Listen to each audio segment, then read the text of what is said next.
नमस्कार दर्शकों, पहल माइलस्टोन और मीडिया ग्रुप पे आपका स्वागत है। एक घटना आज विशेष तौर पे आपके आंखों के सामने और आपके दिमाग में आएगी कि किस प्रकार एक सैनिक जो 1965 की जंग लड़ा भारत के लिए और फिर 71 की जंग लड़ा, उसने अपना जीवन का सब कुछ वहाँ लगा दिया भारतीय सेना के लिए। और उसके बाद जब वो रिटायरमेंट होता है उसका, और उस समय सैनिकों को मिलने वाली ज़मीन, पेंशन, जो भी उस समय मानक नियम थे वो मिलते हैं, सबको मिलते हैं। अनेक सैनिकों को मिले हैं अपनी अपनी जगह। लेकिन अर्जुन कांगले जो महाराष्ट्र के रहने वाले और भारतीय सेना में पोस्ट थे, उनके साथ लाल फीताशाही और अफसरशाही का इतना बड़ा चक्रव्यूह पिछले 30-35 सालों से देखने को मिला है कि उनको ज़मीन आवंटित तो हो जाती है, लेकिन उनको ज़मीन की अवाप्ति नहीं होती है। उसमें या तो डीएम उस ज़मीन को किसी और को ट्रांसफ़र कर देता है, या पटवारी लोग मिलकर वह ज़मीन फिर किसी दूसरी संस्था को अलॉट कर देते हैं। सांगोद तहसील, कोटा राजस्थान और महाराष्ट्र के अनेक तहसीलों में, ब्लॉकों में उनको ज़मीन दिखाई गई और दी कभी नहीं।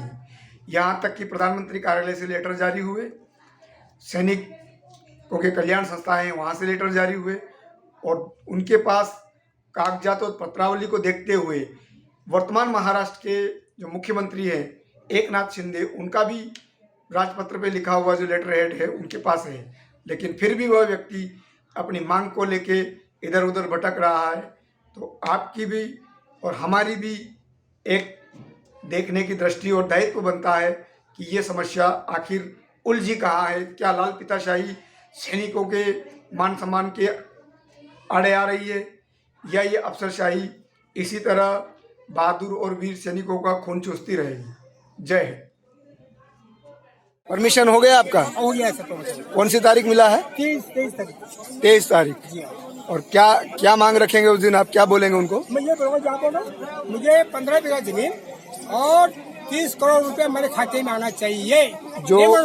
जो पहले से आज तक का जो मेरी पत्नी भी मृत हो गई इस टेंशन में आकर, और बच्चा गायब पर 15 महीना हुआ, पता नहीं कहाँ गया। अब मैं अकेले हूँ। ये जो जमीन आपको राजस्थान से लेनी है कि मध्य प्रदेश से लेने का? हिंदुस्तान में कहीं भी बसाओ तैयार हो जाने के लिए, क्योंकि देश की लड़ाई बनी करी है 2 बार 3 बार।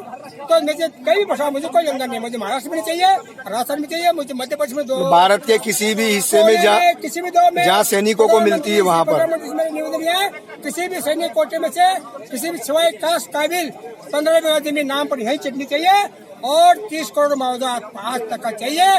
जब ये बंदा उठेगा न तो बंदा ये तिरंगा झंडे का लपेट कर यही अब तुम्हारे हवाले होता है। मतलब जंतर मंतर पे ही आप आश्वासन से नहीं जाएंगे आप? नहीं, आश्वासन बहुत हो गए है ना। ये देखो, ये आश्वासन है, ये आश्वासन है सर, लेटर है सर, प्रधानमंत्री। एक बार आप अपना पूरा नाम बताइए, जो फौज में जो नाम चल। अर्जुन कृष्णा कागले, जिला कोल्हापुर, विलेज यलगुर, तालुका हाथकरंगले। तो आपने फिर ये राजस्थान में आपको वापसी क्यों हुई थी जमीन की?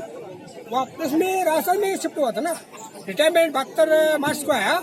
मैं जेके कंपनी में सिक्योरिटी में ड्यूटी लगी मेरी। मैं यहाँ अपॉइंटमेंट में है, मैंने मकान यहाँ बनाया, मैं राशन कार्ड यहाँ का बनाया, और जमीन मुझे 15 बीघा जमीन है सरीजा बावड़ी में 2/4/77 को अलॉटमेंट कर दी, पैसा जमा करवाया, जमीन दिखा दी। एक बात और, ऐसे उन अधिकारियों के नाम बताएंगे आप जिससे आपका संकट खड़ा हुआ, जिन्होंने जमीन दिखाई और आपको दी नहीं? जी, उपखंड अधिकारी अम्बालाल मीणा, उपखंड अधिकारी अम्बालाल मीणा ने जब हमारे कलेक्टर साहब रवि कुमार सुरपुर थे आए थे, किसी पिटाया सिपाही। ये उपखंड अधिकारी अम्बालाल मीणा कहाँ पोस्ट थे ये उस समय? ये था कोटा में। कोटा की कौन सी तहसील में? सांगोद दिगोद। तो वहाँ पर जमीन देने की घोषणा भी हो गई, दोबारा राउंड हुई। कलेक्टर साहब ने बोला कागज तो महाराष्ट्र में दो। अब उसने क्या की घोषणा हुई, तो अम्बालाल मीणा क्या सलाहकार समिति मीटिंग लिया, और कागले महाराष्ट्र का होने के कारण राजस्थान में जमीन देकर नकार कर देकर महाराष्ट्र आदेश हो गया, सब महाराष्ट्र में दे दो।